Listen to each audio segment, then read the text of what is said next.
नमस्कार दोस्तों, आज हम बात करेंगे ऐसे घर की जिन घरों में रहने वाले व्यक्ति ही कब्जा कर लेते हैं।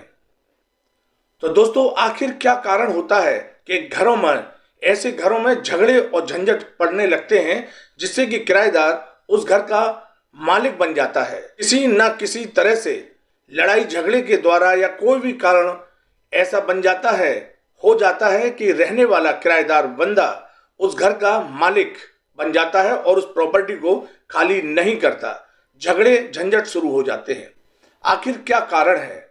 तो दोस्तों, आज हम उसी टॉपिक पर बात कर रहे हैं। दोस्तों, ये जो आप घर देख रहे हैं, यदि ऐसे घरों में किराएदार को रख दिया जाए वास्तु के अनुसार, ये जो हिस्सा जो पार्ट आप इस घर का जो ये पार्ट आप देख रहे हैं, ये दक्षिण दिशा का पार्ट है। साउथ डायरेक्शन में इस क्षेत्र को नैऋत्य कोण कहते हैं।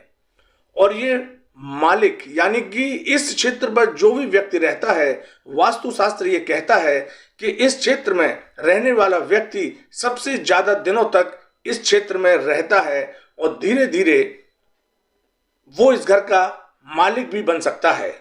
तो दोस्तों, जब आप किसी भी किराएदार को ऐसे भवन में रहने के लिए कमरा दे देते हैं, तो इस क्षेत्र का यानी कि इस साउथ डायरेक्शन का असर उस व्यक्ति पर होने लगता है और साउथ डायरेक्शन स्टेबिलिटी प्रदान करता है, मालिकपन का एहसास कराता है। तो ये गुण उसके अंदर धीरे धीरे आने शुरू हो जाते हैं।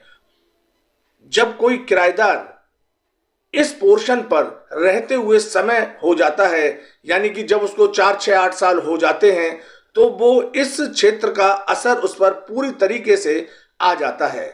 तो वास्तु सिद्धांत ये कहता है कि इस क्षेत्र में रहने वाला व्यक्ति अब इस घर को इतनी आसानी से खाली नहीं करेगा।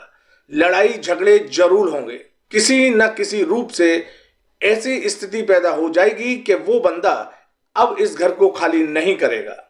खाली करने से आपके लाख प्रयास करने के बाद ही, लाख लड़ाई झगड़े करने के बाद ही शायद वो खाली करे। उससे पहले प्यार से वो कतई खाली नहीं करेगा। इस घर का मालिक बनने की कोशिश करेगा और कभी कभी वो खाली नहीं करते हैं और इस ऐसे भवनों में मालिक बन जाते हैं। इस पोर्शन में जो बंदा रहता है, शुरुआत में तो वो यहाँ रह रहा है, पर जैसे जैसे समय गुजरता है वो धीरे धीरे इस पूरे मकान को अपने कब्जे में कर लेता है। क्योंकि वास्तुशास्त्र ये कहता है ये दक्षिण दिशा स्थायित्व की, मालिक की यानी कि ओनर की होती है। तो जब समय ज्यादा हो जाता है, 4, 6, 8 साल इस घर में रहते हुए गुजर जाते हैं, तब ऐसे बंदों में ये फीलिंग अंदर आने लगती है और वो इस हिस्से का मालिक होते हुए धीरे धीरे पूरे घर का मालिक बन जाता है और लास्ट में वो पूरे घर पर अपना कब्जा कर लेता है। और ऐसे भवन धीरे धीरे उस ऐसे व्यक्तियों के अंडर में चले जाते हैं और वो ऐसे घरों के मालिक बन जाते हैं। तो दोस्तों, हमेशा याद रखो, और जब कोई वास्तु दोष, दक्षिण दिशा का कोई वास्तु दोष ऐसे भवनों में होता है या ईशान कोण में कोई वास्तु दोष होता है, तो फिर वो व्यक्ति हर हाल में ऐसे भवनों का मालिक बन जाता है। दोस्तों, सदा याद रखें, अपने घर का दक्षिण का हिस्सा या दक्षिण दिशा में, घर के दक्षिण दिशा में बना हुआ कमरा कभी भी किराए पर नहीं देना चाहिए। देने से पहले कई बार जरूर सोचना चाहिए, क्योंकि ये हिस्सा किराए पर देने के बाद इस हिस्से में रहने वाला किराएदार कुछ सालों के बाद उसके अंदर ऐसी फीलिंग आ जाती है कि वो इस घर को कभी खाली नहीं कर सकता। ऐसे सर्कमस्टेंसेस बन जाते हैं कि वो ऐसे भवनों को फिर कभी खाली ना करे। हर संभव तरीके से लड़ाई झगड़े आपके शुरू हो जाएंगे, लेकिन वो खाली नहीं करेगा।